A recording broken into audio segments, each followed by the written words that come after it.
નમસ્કાર, આપ જોઈ રહ્યા છો દિવ્ય ભાસ્કરનું ગુજરાત ઇવનિંગ બુલેટિન. આપની સાથે હું છું પ્રિયંકા. ફટાફટ નજર કરી લઈએ ગુજરાતના ટોપ 10 ન્યૂઝ પર.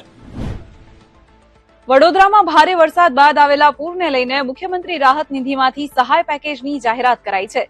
લારી સંચાલકોને 5,000, 40 સ્ક્વેર ફૂટ દુકાનધારકોને 20,000, 40 સ્ક્વેર ફૂટથી મોટી દુકાનધારકોને 40,000 અને 5 લાખથી વધુ માસિક ટર્નઓવર ધરાવતા દુકાન સંચાલકોને 5 લાખની મર્યાદામાં સહાય આપવાનો નિર્ણય કરાયો છે. આ સહાય મેળવવા માટે 31 ઓક્ટોબર સુધી અરજી કરવાની રહેશે.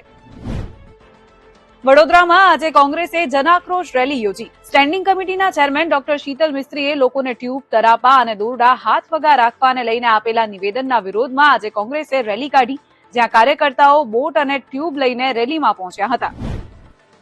16 અને 17 સપ્ટેમ્બરે અમદાવાદ પોલીસ છાવણીમાં ફેરવાઈ જશે. પીએમ મોદીનો પ્રવાસ, ઈદે મિલાદ અને ગણેશ વિસર્જનને લઈને 12,000 પોલીસકર્મીઓ શહેરમાં ખડેપગે રહેશે, તો 4 ડીસીપી અને 4 એસીપી રેન્કના અધિકારીઓને બહારથી અમદાવાદ માટે ફાળવવામાં આવ્યા છે. પાલનપુરમાં બનાવાયો છે રાજ્યનો પહેલો પિલર પરનો 3 લેગ એલિવેટેડ બ્રિજ. આ બ્રિજથી હવે આબુ અંબાજી જતા અમદાવાદીઓને ટ્રાફિકમાંથી મુક્તિ મળશે. અમદાવાદ અને સુરતના બ્રિજોને ટક્કર મારે એવા આ બ્રિજનો ડ્રોન નજારો સામે આવ્યો છે.